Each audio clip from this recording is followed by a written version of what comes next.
First question है आपका, consider the three planes P1, P2, P3। तो आपको इस क्वेश्चन में P1, P2, P3 तीन प्लेन्स का इक्वेशन गिवन है। P1 है आपका 3x + 15y + 21z = 9। P2 है आपका x - 3y - z = 5। P3 है आपका 2x + 10y + 14z = 5। Then which one of the following is true.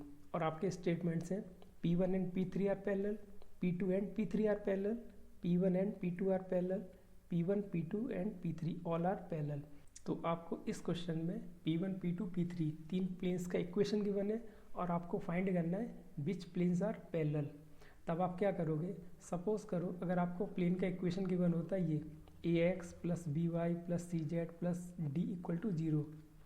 अब देखो, अब अगर आपको ये प्लेन की इक्वेशन गिवन है ax + by + cz + d = 0, तब आप इस क्वेश्चन में ABC फाइंड कर सकते हो। ABC क्या होता है, ABC होता है इस प्लेन के नॉर्मल के डायरेक्शन रेशियोज।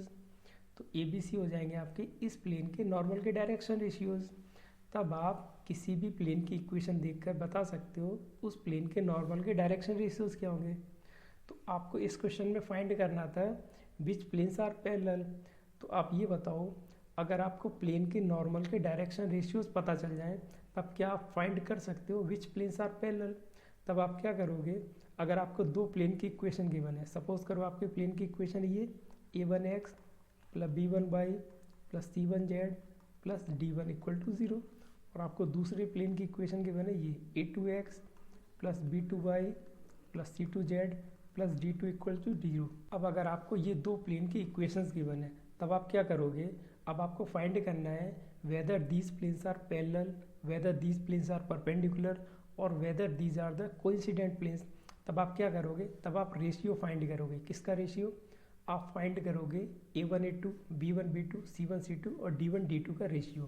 तो a1 a2 क्या है, a1 है आपका कोफिशिएंट ऑफ x, b1 है आपका कोफिशिएंट ऑफ y, c1 है आपका कोफिशिएंट ऑफ z और d1 हो गया constant term of this plane. a1/a2 b1/b2 c1/c2 और d1/d2।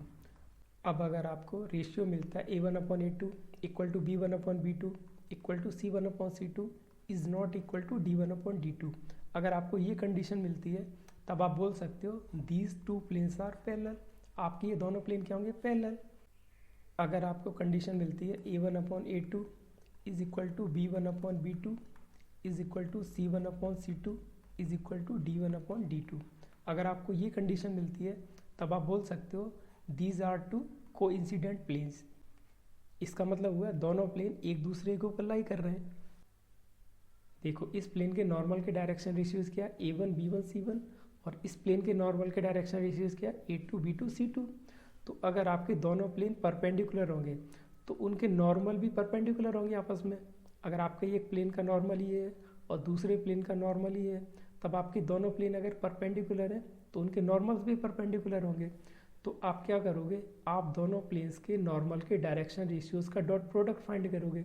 अगर आपको दो लाइंस के डायरेक्शन रेशियोज गिवन है तो आप कैसे फाइंड करोगे whether these two lines are perpendicular और नॉट। तब आप क्या करोगे, दोनों लाइंस के डायरेक्शन रेशियोज का डॉट प्रोडक्ट फाइंड करोगे। तो इस केस में दोनों लाइंस के डायरेक्शन रेशियोज का डॉट प्रोडक्ट कितना हो जाएगा, वो हो जाएगा आपका a1.a2 + b1.b2 + c1.c2। अगर आपका a1.a2 + b1.b2 + c1.c2 अगर इसका वैल्यू 0 आ रहा है, इसका मतलब क्या हुआ, आपकी लाइंस परपेंडिकुलर होंगी। तो इस केस में आपको परपेंडिकुलर प्लेन्स मिलेंगे। तो आप फाइंड कर सकते हो whether these planes are parallel, coincident और परपेंडिकुलर। तो आपको इस क्वेश्चन में क्या पूछा गया है, आपको इस क्वेश्चन में पूछा गया है विच प्लेन्स आर पैरेलल।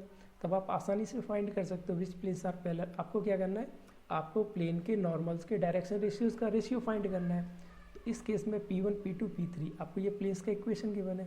पहले चेक करते हैं P1 और P2 प्लेन्स पैरेलल है या नहीं। तब आप क्या करोगे, P1 प्लेन है आपका 3x + 15y + 21z = 9, और P2 प्लेन है आपका x - 3y - z = 5। अब आप देखकर बताओ P1 प्लेन के नॉर्मल के डायरेक्शन रेशियोज क्या है, वो हो जाएंगे आपके 3, 15 और 21, और P2 प्लेन के नॉर्मल के डायरेक्शन रेशियोज क्या हो जाएंगे, वो हो जाएगा आपका 1, -3 और -1। अब देखो, अब आप क्या करोगे, अब आप नॉर्मल के डायरेक्शन रेशियोज का रेशियो फाइंड करोगे।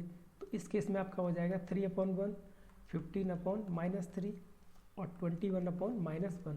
क्या ये रेशियो सेम होगा?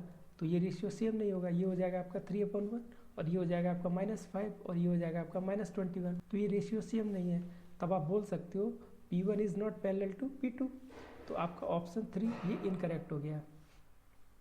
और साथ में ये आपका ऑप्शन 4 भी इनकरेक्ट हो गया, क्योंकि आपको बोला गया P1 P2 P3 all are parallel. तो P1 P2 पैरेलल नहीं है, तो आपका ये ऑप्शन भी इनकरेक्ट हो गया, 3 भी इनकरेक्ट हो गया। अब आपके पास क्या बचा? P1 P3 और P2 P3।